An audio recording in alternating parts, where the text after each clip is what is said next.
आपका मैंने वीडियो देखा सर, और आपका वीडियो देखने के बाद मैं रेल मंत्रालय के पास गया था, रेल भवन के पास, और वहां से वीडियो बनाया सर।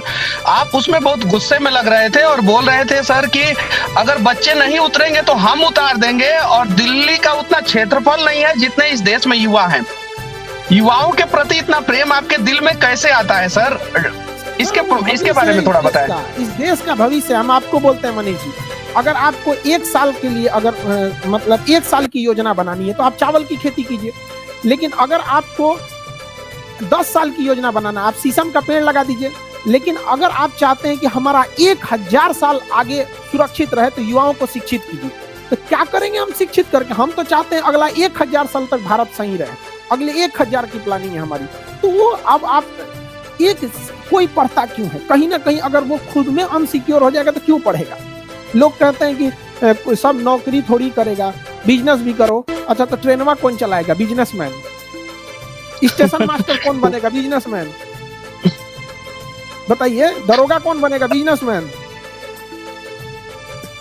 सर आपके पीछे जो है डिस्प्ले पे कलाम साहब एक स्माइल फेस के साथ हैं, और एक कहावत है कि मैंने देखा अल्लाह राम, एक थे अटल एक थे कलाम। लेकिन अब उसमें कुछ चीजें जुड़ रहा है। मैंने देखा अल्लाह राम, एक थे अटल एक थे कलाम, और एक खान सर हैं, थे नहीं हैं। और आपके अंदर लोग जो है अल्लाह और राम दोनों का मतलब कि सूरत देख रहे हैं। एक सवाल मैं पूछना चाहता हूं सर, बहुत इंपॉर्टेंट सवाल है। बहुत रिस्पेक्ट के नजर से जो है ना देश के लोग देखते हैं, क्योंकि मैं केरल में गया था तो वहां पे जब मैंने बोला कि मैं बिहार से आया हूं तो वहां का एक ऑटो ड्राइवर बोला कि वही जो खान सर। तो हाँ, मैं बोला हाँ। तो उसने बोला क्या कि मेरा बच्चा खान सर का मतलब कि वीडियो देखता है और उनसे पढ़ता है। तो मुझे बहुत अच्छा लगा सर। सर एक चीज बताइए सर, देश की बेरोजगारी किस प्रकार से दूर की जा सकती है? इसके बारे में कुछ बताइए सर। देखिए सर, बेरोजगारी का लड़कों का जो शिक्षा का स्टैंडर्ड है ना, स्टैंडर्ड एक उसको वो स्टैंडर्ड की पढ़ाई नहीं पढ़ पा रहा है। वो ग्रेजुएशन में जा रहा है।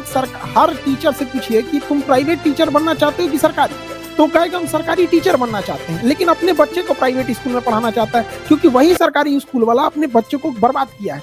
एक अच्छी शिक्षा दीजिए, आप उसको कुछ मत दीजिए, आप उसको रोटी कपड़ा मकान मत दीजिए, उसे एक बेहतर शिक्षा दीजिए। देखिए, रोटी कपड़ा मकान छीन लेगा वो। तो हम लोग उसको छीनना सिखाते हैं। कभी अधिकार मांगने से नहीं मिला है, छीनना पड़ता है। आजादी हमें कटोरे में सजा के नहीं मिली थी, छीनना पड़ा था।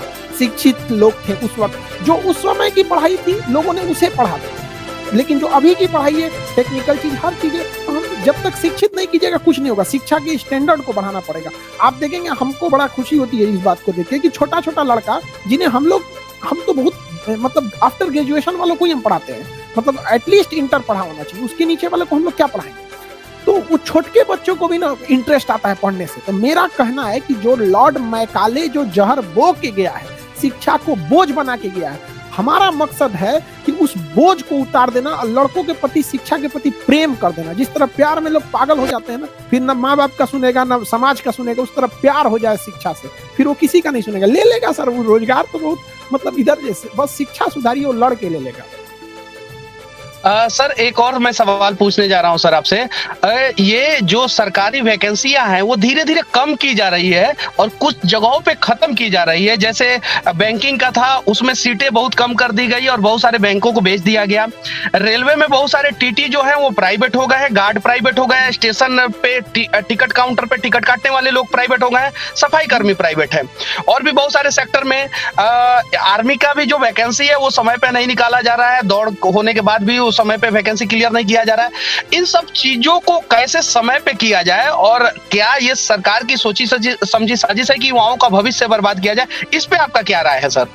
सर देखिए, ये सब चीजों को उठाने के लिए, देश के आगे जाने के लिए मीडिया होना चाहिए। आप कुछ जैसे आप हैं, आप किसी भी चीज को बढ़ चढ़ के उठाते हैं।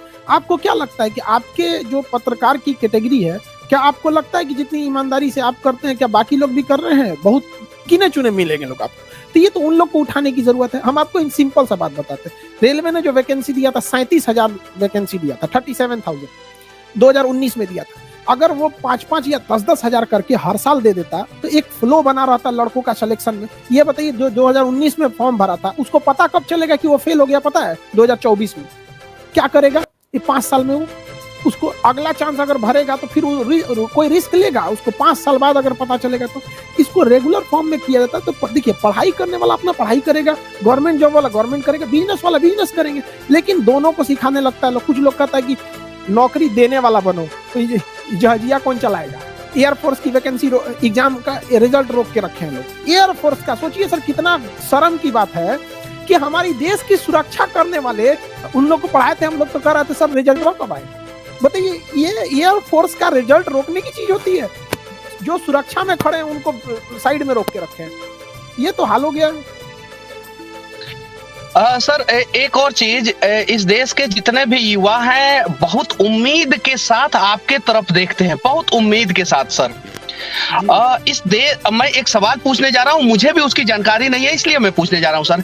इस देश का रोजगार मंत्री कौन है सर? उसके बारे में थोड़ा बता दीजिए। रोजगार की